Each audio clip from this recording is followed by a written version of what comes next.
BRS ఒక పద్ధతి ప్రకారం గతంలో ఉద్యోగ సంఘాల నాయకులతో ఉన్న సాన్నిహిత్యం వలన, లేకపోతే ఆ ఉద్యోగ సంఘాల నాయకులను బెదిరించో, లేకపోతే ఒక రకంగా లొంగ తీసుకునో అనివార్యమైన అనాలోచిత సమ్మెలకు తెరలేపుతుంది. మొన్న ఎలక్ట్రిసిటీ ఆర్టీసీకి సంబంధించిన సమ్మె విరమణ నేనే దగ్గర ఉండి బట్టి గారితో వాస్తవాలు తెలియజేయించడమే కాకుండా బట్టి గారికి కొన్ని అంశాలు తెలుసు. వాటి వల్ల ఆ 20,000 మంది ఉద్యోగులకు నష్టం జరగకుండా వాళ్ళ సమస్యల పరిష్కారానికి ఒక హామీ ఉంటుంది.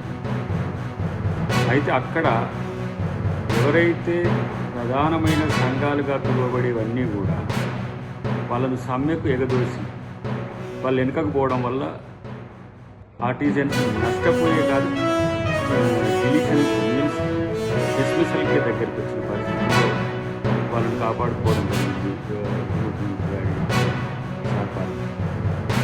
ఇప్పుడు మళ్ళా ఆర్టీసీ సమ్మె కూడా ప్రేరేపిత సమ్మె అని ఇప్పుడు వాళ్ళు ఇచ్చే బీఆర్ఎస్ వాళ్ళు ఇస్తున్న స్టేట్మెంట్తో మనకు కనబడుతుంది. ఆ రోజు 40 రోజులు పైచిలుకు నిరసన జరిగితే, సమ్మె జరిగితే ఆర్టీసీని పూర్తిగా ప్రైవేట్ పరం చేయాలి, ప్రభుత్వంతో డీలింగ్ చేయాలని ఆలోచన చేసినప్పుడు కాంగ్రెస్ నాయకులు, విపక్షాల నాయకుల్లో కమ్యూనిస్టులు, ఇతర ప్రజా సంఘాలను కలిసి ఆ రోజు వారికి మద్దతుగా నిలిపితే వాళ్ళ మెడ మీద ఉన్న కత్తిని పక్కన చేశారు. ఇలా ఉచిత బస్సుతో పాటు కొత్త బస్సులు, తర్వాత వివిధ రకాలమైన బెనిఫిట్స్ని మనం కాంగ్రెస్ ప్రభుత్వం ఇస్తుంటే కొంతమంది నాయకులు దాంట్లో వీళ్ళ మీద లెక్కబెట్టే నాయకులతో ఈ సమ్మెకు పిలిపించేసి ప్రజలకు కష్టాలు పాలు చేయాలని ఎండాకాలంలో. మొన్న కూడా కరెంటుది కూడా ఎండాకాలంలో కరెంటు కష్టాలు వస్తే ప్రభుత్వం మీద వ్యతిరేకత, బస్సులు నడవకపోతే ప్రభుత్వ వ్యతిరేకత వస్తుంది. రేపు మళ్ళీ ఉద్యోగులతో మరో సమ్మెకు కూడా వాళ్ళు ప్రయత్నం చేస్తారు. ఇలాంటి ఒత్తిడిలకు లోను కాకుండా ఉద్యోగులు కానీ కార్మికులు కానీ సమయంతో ఉండండి. ఇలా ఆర్టీసీ కార్మికులకు ప్రత్యేక విజ్ఞప్తి ఏంటంటే, మీరు నిలబెట్టుకున్న సంస్థను మళ్ళీ కూల్చడానికి కేసీఆర్ పోనే ప్రయత్నం చేస్తున్నారు. మీలో కొంతమంది సంఘాల నాయకుల్ని రాజకీయ పాశం, ఆర్థిక ఆశం లోబరుచుకొని ఈరోజు ఈ ప్రయత్నాలు చేస్తున్న పరిస్థితుల్లో మీరు నష్టపోకుండా ఉండాలంటే, ప్రజలకు అండగా ఉండాలంటే మీరు సమ్మెలో పాల్గొంటారు. క్రమేపీ మీ యొక్క చిత్తశుద్ధితోనే ఇంత మేరకు సంస్థ మనుగడ కొనసాగుతుంది.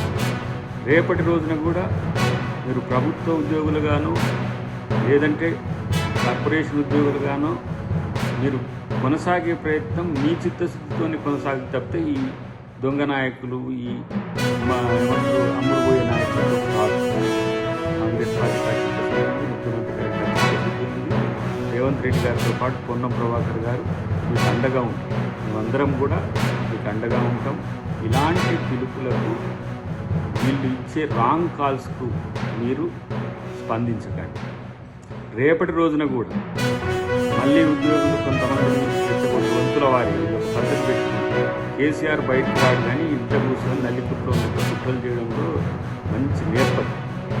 కాబట్టి ఇవాళ ఏ విధంగా కాంగ్రెస్ ప్రభుత్వాన్ని, కాంగ్రెస్ పార్టీని అబాస్పాలు చేయాలని కుట్రలు చేస్తున్నాడో దాన్ని తిప్పికొట్టండి అని చెప్పి ఆర్టీసీ కార్మికులకి కాదు, ఉద్యోగ సంఘాల నాయకులకు వాళ్ళ మాయలో పడకండి, వాళ్ళ యొక్క మాటలు వినకండి. ఎందుకంటే ప్రభుత్వానికి మీరు ముందుగా ఉన్నారు, మిమ్మల్ని కాపాడుకునే పరిస్థితి ప్రభుత్వానికి ఉంటుంది. లక్షల కోట్లు అప్పులు చేసి ఇంకా వండుకొని మళ్ళీ అధికారం కొరకు మళ్ళీ లక్షల కోట్లు దోచుకోవడానికి వాళ్ళు చేసే ప్రయత్నానికి మీరు సహకరించకండి అని చెప్పి తెలియజేస్తారు.